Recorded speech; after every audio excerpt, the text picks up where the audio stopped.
Hey y'all, it's Basehead Dipper here. I want to show you my top 4 favorite knives that I love. And this is my personal opinion, so don't take my word for it. So, here we go. First little knife that I love is this little $10 knife that I got at a home improvement store. I don't know what brand it is, but all I know is it's a good knife. And it has a glass punch on it. And you can also put a little lanyard on it. So say if you have some 550 paracord, you can go ahead and put a paracord lanyard on it. It has a double lock safety feature, so when it's closed you cannot open it, or really little kids can't open it unless they know how to do that. What's neat about it is a little loose to open, so say if you need to open it in a hurry, there you go, and it's locked in place. For some people that may be a safety issue. It's not for me. It has a nice little pocket clip or belt clip. I normally just call them belt clips. I don't know why, but that's what I call them. That's it sits deep in your pocket. It really does, and that's a good thing. The only thing I like is it has a tip down belt clip. I like the tip up belt clips because I like to be able to just pull my knife off and open it. So yeah. But overall, for the price of it, $10, you cannot beat it. I mean, it's a very good design.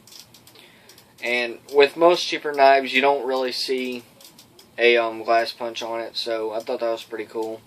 And out of the box, it comes really sharp. Now, I've had this for a couple of years. 2 years to be exact. And I've used it quite a bit. And it works really well. It's supposed to be stainless steel, but I do have some little rust patches. But what's funny about it is I thought I'd lost it somewhere, but it turns out it was in my backpack. So, and my grandmother was the one who found it when we were trying to look for this little guy, because I thought I left it up in Missouri. But it turns out it didn't, so that's a good thing. So, if you have the money and you're wanting a cheap little pocket knife, go pick this up. If you can find one like it, because these are really good utility knives. And they're overall a good beater knife. I mean, the blade's strong on it. And it's got a fairly thick blade. So yeah, it doesn't feel like it's going to break in your hands like most knives, like them $1 knives at Walmart's. So yeah, moving on to the next knife, my Sog Trident. I freaking love this little guy, or big guy, whatever you want to call it. It has a fairly large handle, which accommodates gloves. It's got a nice blade size, which I like. And what's not to love about a spring-assisted knife? I mean, this is amazing.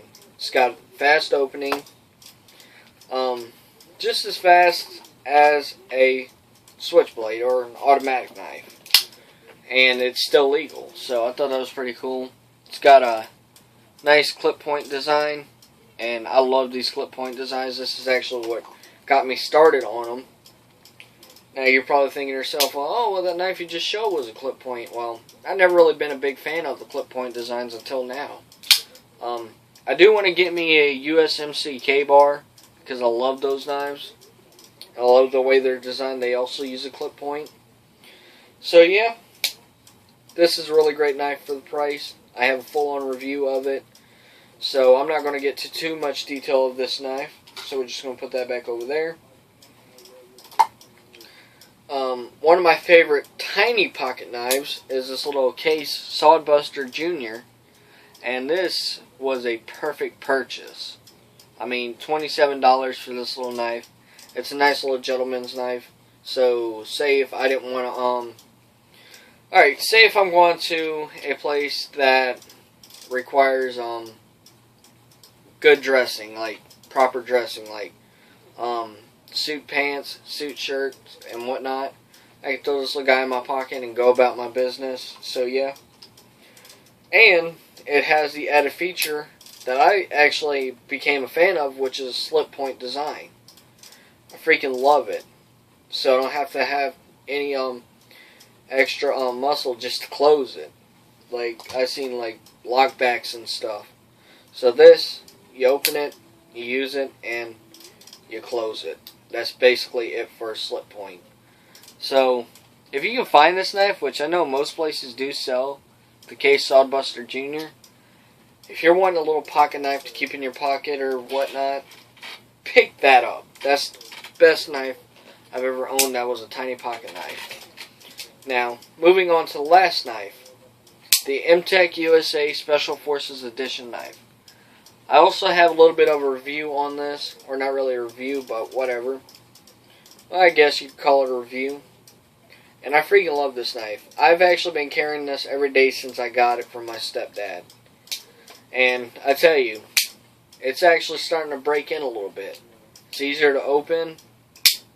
And I love the flipper design. It's very comfortable in the hands. It doesn't feel like it's going to break on you. I'm not really too sure on what the materials are of the handle. I think they're like aluminum, plastic, I don't know. Can't really tell with the coating on it. But it's a strong knife. It's a great everyday carry.